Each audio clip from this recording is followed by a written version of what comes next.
Right, so this is self-diminishing valued colored balls problem. So we have inventory of different colored balls. There is customer wanting orders, and they basically value the items based on their current number of uh, color number of colors of that ball.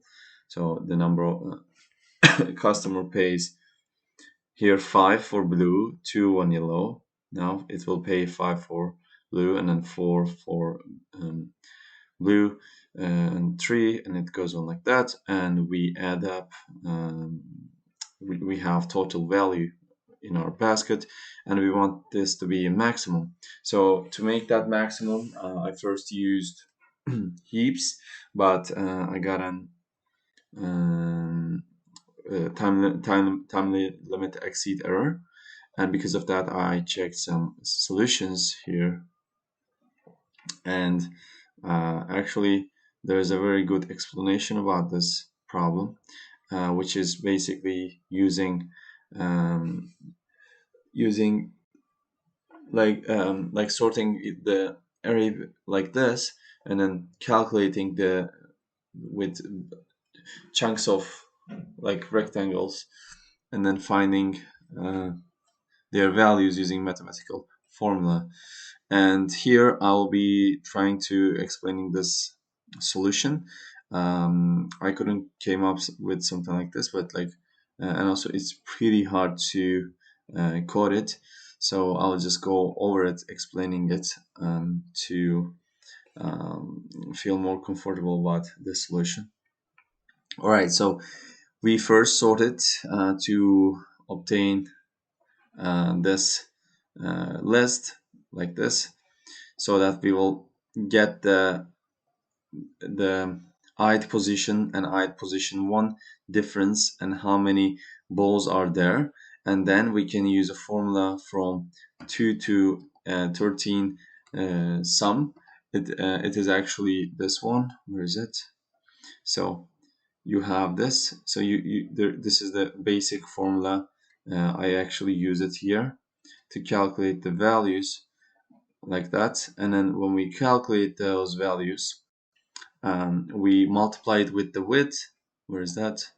With the width here, like in this part, and then we calculate our profit, maximum profit. But there is two cases. One is when this is less than our orders, remaining orders, and there is also the case where it is bigger than the remaining order. If you look at the right one, it is bigger than the remaining order. So okay, maybe start. Let's go over it again from the start. So when we reverse sort it, we append 0 because we want to we want to include the last item, and we want to add 0 at the end so that it will not affect our results. And then our profit is 0. We will continue increasing profit while uh, it is until it is yeah, actually until we give every order of customer. Now we have width, which will be 1 in the base case because we just have one. We are looking at one color like this in the blue one. So later on, in this for loop, of course, we go until the last item, which is not the 0 we added, just the before.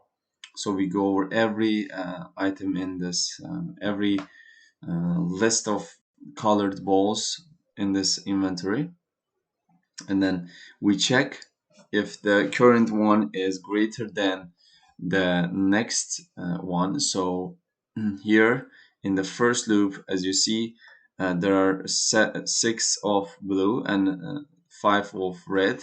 Because of this, 6 is greater than 5. We go in this loop and we basically perform this, and we see that the calculation here will result with 1, and 1 is less than the orders. We add that range to our profit and remove the current rectangle from our orders, and then we're just out. Now we want to um, so after this we basically want to increase the width, but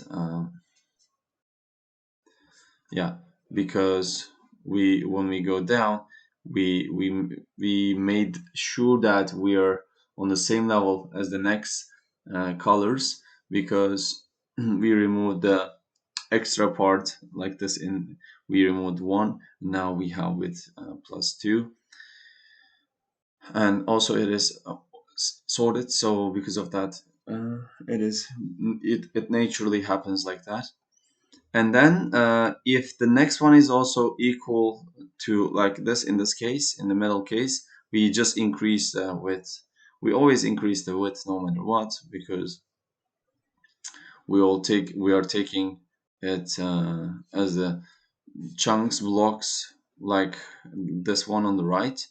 And every time we go right, we increase the width, but we are getting rid of the top part and adding that to profit, and then decreasing the number of orders remaining. And in the else part, of course, this is like the edge case. If you look at this one, so we don't want the 13, we only want 12 orders. And then because of that, we calculated like this. We have orders and width, and so we have the remaining and the whole number. And when we're calculating, we basically do it like this. So we calculate um, the sum range between like this top side, and also this 11 and 12 are the remainings. So they are this remaining, and also the whole is added in this to the profit, and remaining is multiplied by inventory times whole, because inventory I wait, actually it should be minus whole. Okay, yeah, it's minus whole, because so inventory is at this point, normally it is 5 inventory I, but we want to remove 3 from it, because we don't want top side, we already added that.